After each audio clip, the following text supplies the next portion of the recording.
کیا آپ جانتے ہیں کہ زمین پر ایک وقت میں ایک ایسی عظیم اور طاقتور قوم آباد تھی جس کے پاس دولت، شان و شوکت، طاقت اور ہر نعمت کی کمی نہیں تھی۔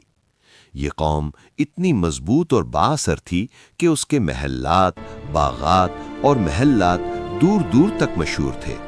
ایک ایسی قوم تھی جو پہاڑوں کو کاٹ کر محل بناتی تھی، جس کے پاس طاقت، دولت اور شان و شوکت سب کچھ تھا، لیکن صرف ایک نافرمانی اور ایک اونٹنی نے پوری قوم کو صفحۂ ہستی سے مٹا دیا۔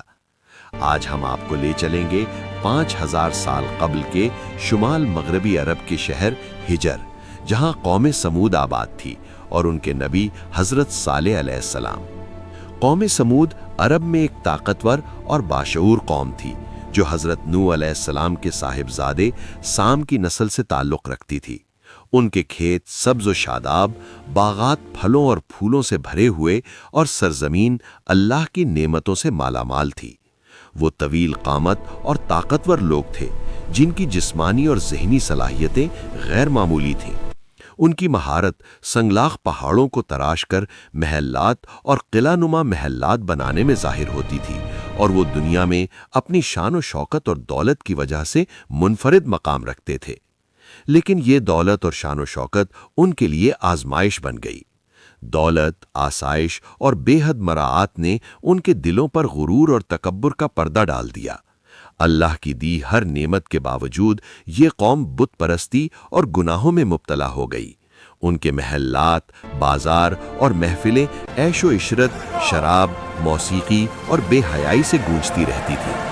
انہوں نے اپنے ہاتھوں سے تراشے ہوئے بتوں کو اپنا معبود بنا لیا اور یہی سمجھنے لگے کہ یہی ان کے نفع و نقصان کے مالک ہیں۔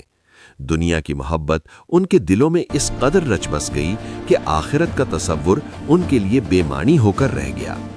ایسے وقت میں اللہ تعالیٰ نے اپنی رحمت سے اسی قوم میں سے ایک نیک، سچے اور امانت دار انسان کو نبی بنا کر بھیجا۔ ان کا نام حضرت صالح علیہ السلام تھا۔ حضرت صالح علیہ السلام نے اپنی قوم کو نہایت حکمت، صبر اور نرمی کے ساتھ اللہ کی طرف بلایا۔ انہوں نے فرمایا، اے میری قوم، اللہ کی عبادت کرو، اس کے سوا تمہارا کوئی معبود نہیں، اسی نے تمہیں پیدا کیا اور اسی کی طرف تمہیں لوٹنا ہے۔ حضرت صالح علیہ السلام دن رات اپنی قوم کو سمجھاتے رہے۔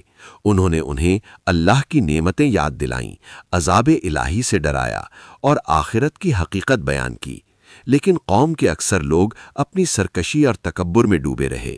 وہ کہتے تھے، اے صالح، تم ہمیں ان چیزوں سے روکتے ہو جنہیں ہمارے باپ دادا پوچھتے آئے ہیں، ہمیں تمہاری باتوں پر شک ہے۔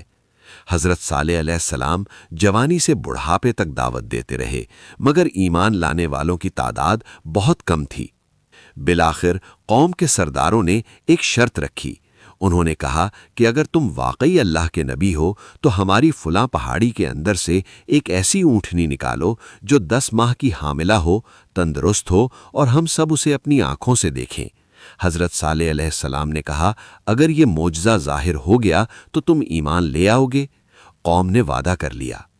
حضرت صالح علیہ السلام اللہ کے حضور جھک گئے، دعا کی اور وہ لمحہ آ گیا جس نے عقلوں کو ہلا کر رکھ دیا۔ اچانک پہاڑ میں لرزش پیدا ہوئی، چٹان شق ہو گئی اور اس میں سے ایک زندہ، توانا اور حاملہ اونٹنی نکل آئی۔ یہ کوئی جادو نہیں بلکہ اللہ کی قدرت کا کھلا ہوا معجزہ تھا۔ اسی اونٹنی کو قرآن میں ناقۃ اللہ کہا گیا۔ اس موقع پر حضرت صالح علیہ السلام نے اپنی قوم سے فرمایا، اے میری قوم، یہ ناقۃ اللہ یعنی اللہ کی اونٹنی ہے جو تمہارے لیے ایک معجزہ ہے۔ اب تم اسے اللہ کی زمین میں چھوڑ دو اور اسے کسی طرح کا ایذا نہ پہنچاؤ، ورنہ فوری عذاب تمہیں پکڑ لے گا۔ اونٹنی اور اس کا نومولود بچہ سارا دن نخلستان میں چرتے رہتے۔ اونٹنی کا دودھ اتنا وافر تھا کہ پوری قوم سیر ہو جاتی تھی، لیکن اس کے باوجود ان کے دلوں میں شکر پیدا نہ ہوا۔ حضرت صالح علیہ السلام نے کنویں کے پانی کو بھی تقسیم کر دیا تھا۔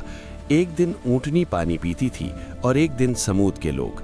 ارشاد باری تعالیٰ ہے، صالح نے اپنی قوم سے کہا، ایک دن اس اونٹنی کے پانی پینے کی باری ہے اور ایک معین روز تمہاری باری، لیکن اسے کوئی تکلیف نہ دینا، نہیں تو تمہیں سخت عذاب آ پکڑے گا۔ اللہ تعالیٰ قرآن مجید میں فرماتا ہے، اے صالح علیہ السلام، ہم نے اونٹنی کو ان کی آزمائش کے لیے بھیجا ہے، تو تم انتظار کرو اور صبر کرو۔ ابھی کچھ ہی عرصہ گزرا تھا کہ قوم کو اونٹنی کی موجودگی کھٹکنے لگی۔ دن بھر آزادی سے گھومنا پھرنا اور اپنی باری پر ایک ہی سانس میں پورے کنویں کا پانی پی جانا ان کے لیے پریشان کن تھا۔ چنانچہ شیطان کے اکسانے پر انہوں نے اونٹنی کو جان سے مارنے کا فیصلہ کر لیا۔ قوم کے سرداروں نے یہ کام 2 حسین ترین خواتین کو سونپا۔ ان عورتوں نے شراب و شباب کے رسیا 2 اوباش نوجوانوں مصرع اور قدار کو اپنی خوبصورت بچیوں سے شادی کے عوض ناقۃ اللہ کے قتل پر آمادہ کیا، جن کے ساتھ مزید 7 اوباش نوجوان بھی شامل ہو گئے۔ قرآن پاک میں اللہ تعالیٰ نے حضرت صالح علیہ السلام کا واقعہ بیان کرتے ہوئے فرمایا، شہر میں 9 افراد کی ایک جماعت تھی جو ملک بھر میں فساد مچاتے پھرتے اور اصلاح نہیں کرتے تھے۔ پھر ایک دن ان شقی القلب 9 افراد کی جماعت اونٹنی کے انتظار میں کنویں کے پاس گھات لگا کر بیٹھ گئی، جبکہ قوم کے لوگ اللہ کے عذاب کے ڈر سے چھپ کر یہ دل خراش منظر دیکھنے لگے۔ حسب معمول اونٹنی پانی پینے کے لیے کنویں کے قریب آئی تو مصرع نامی شخص نے کمان سیدھی کی اور اونٹنی پر تیر چلا دیا، جو اس کی پنڈلی میں پیوست ہوا اور ٹانگ سے خون کا فوارہ جاری ہو گیا۔ یہ منظر دیکھ کر باقی لوگ خوفزدہ ہو کر پیچھے ہٹ گئے۔